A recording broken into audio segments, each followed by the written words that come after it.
Hello दोस्तों, मैं हूँ रुचि। तो आज कुछ खास नहीं है। पिछले कुछ दिन से मैं देख रही हूँ मेरी वीडियोस ज़्यादा कोई लोग देख नहीं रहे हैं। तो मुझे नहीं लगा कि मुझे कुछ ऐसी बात करनी चाहिए जिससे आप लोगों को स्ट्रेस हो जाए। इतनी भारी भरकम बात अगर किसी को समझ नहीं आ रही है तो मतलब नहीं है फिर बोलने का उसको। आज बस ऐसे ही कुछ खास नहीं है, मेरी बचपन की कुछ यादें मुझे शेयर करनी है तो आई थॉट चलो करते हैं। मैं ना बहुत ही ड्रामेटिक किस्म की लड़की रही हूँ। मे बी मैं आज भी हूँ। बचपन में तो बहुत ज़्यादा मुझे इतना ज़्यादा टीवी देखना पसंद था। पिक्चरें देखना मतलब पिक्चरें तो मैंने बाबा आदम के ज़माने तक की देखी है। जब मैं पैदा भी नहीं रही होंगी तब तक की पिक्चर मैंने देखी हुई है। ब्लैक एंड वाइट टाइम की पिक्चर मैंने देखी हुई है और सबकी स्टोरी लाइन मुझे याद है। मतलब मैं बहुत अच्छी स्टोरी टेलर हूँ, मैं बता रही हूँ आपको। सबकी याद है मुझे, सबकी। और उससे भी ज़्यादा इम्पोर्टेंट, पिक्चरें देख के मेरा रोना पता नहीं मैं कब ये बंद होगा। अभी भी है ये, बचपन में तो इतना ज़्यादा था, मैं इसके लिए इतना ट्रोल हुई हूँ मैं बता नहीं सकती हूँ। बचपन में तो क्या था कि इतना पहले तो फ़ोन की सुविधा नहीं थी और हर घर में टीवी नहीं हो करता था। और डीटीएच टाटा स्काई जैसे कोई सुविधाएं तो थी नहीं। पहले डीवीडी लगा करती थी, उसमें पिक्चर लगा करती थी। तो हमारी फैमिली बहुत यूज टू थी कि रात में डीवीडी लगती थी, मूवीज़ की कैसेट आती थी, फिर पूरी फैमिली, होल फैमिली, जितनी भी जॉइंट फैमिली थी मेरे नाना के यहाँ के, सब लेडीज जेंट्स बच्चे सब इकट्ठा बैठ के पिक्चर देखा करते थे। और उसमें अगर कोई रोने का सीन है तो मेरा रोना 101% फिक्स है। और जैसे ही वो सीन शुरू होता, पूरी फैमिली की नज़र मुझ पे, स्पेशली जो मेरे एज के थे और जो थोड़े से बड़े थे मुझसे, वो मतलब उनको देखना ही देखना है। मैं इतना इग्नोर करूं कि नहीं मुझे मत देखो, मुझे रोना आने वाला है। और मैं उस रोने को टालने के लिए इतना इग्नोर करूं, इतना इग्नोर करूं, लेकिन नहीं, उनको देखना है कि मैं रो रही हूँ कि नहीं रो रही हूँ। और इतनी बेइज्जती हुई ना, क्योंकि मैं हमेशा रोई हूँ। ऐसा कोई भी पिक्चर नहीं जिसको देख के मैं नहीं रोई हूँ, अगर वो रोने वाले सीन है उसमें तो 101% है कि मैं रोऊंगी ही रोऊंगी।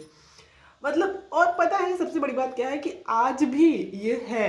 आज भी अगर मैं कोई सीरीज देख रही हूँ ओटीटी पे या कुछ भी देख रही हूँ एक्स वाई जेड, अगर उसमें कोई इमोशनल सीन है, मुझे आज भी रोना आता है।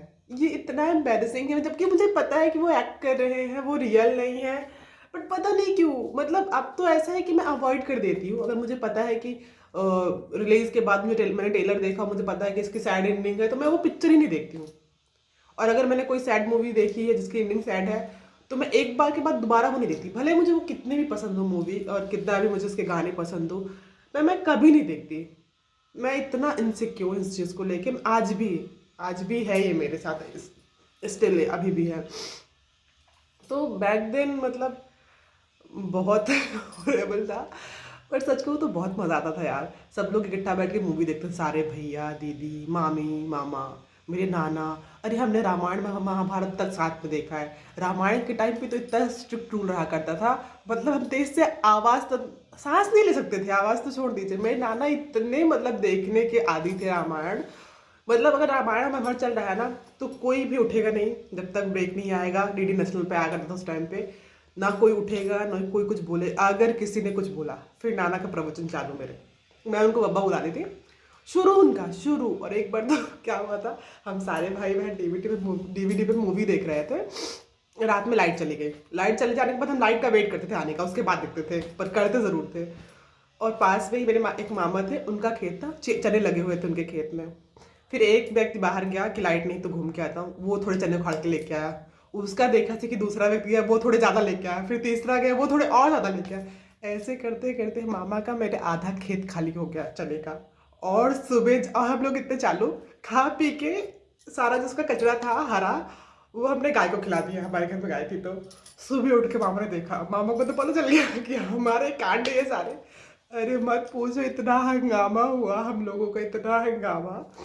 लेकिन बहुत मज़ा आया यार, बहुत। मुझे अभी भी वो सारी स्टोरीज याद है बचपन की। वो बहुत अच्छे दिन थे, सीरियसली वो बहुत ही अच्छे दिन थे। हमने बहुत मस्ती की। मोस्टली लोग साथ में रहते थे, तब शहर का इतना प्रचलन नहीं था कि लोग बाहर जाके रहें। जो लोग जॉब करते थे बस वही लोग रहते थे बाहर, फैमिली तो सबकी गांव में ही रहती थी। फिर उसके कुछ सालों बाद सबने अपनी अपनी फैमिली को शहर में रखा, बच्चों की एजुकेशन है कुछ। मैं तो बहुत लंबे समय तक 12th तक गाँव में रही नाना के साथ मेरे। लेकिन मोस्टली बच्चे फिर चले गए थे, एक दो लोग ही थे जो रुके थे वहाँ पे गाँव में। लेकिन बहुत मज़ा आया तो सच बता रही हूँ। इससे रिलेटेड और भी बहुत सारी चीज़ें हैं, अगर आप में से किसी को भी जाननी है तो बताना, मैं बताऊँगी ज़रूर। बहुत इंटरेस्टिंग है, बहुत मज़ा आएगा। मिलते हैं नेक्स्ट वीडियो पे। बाय।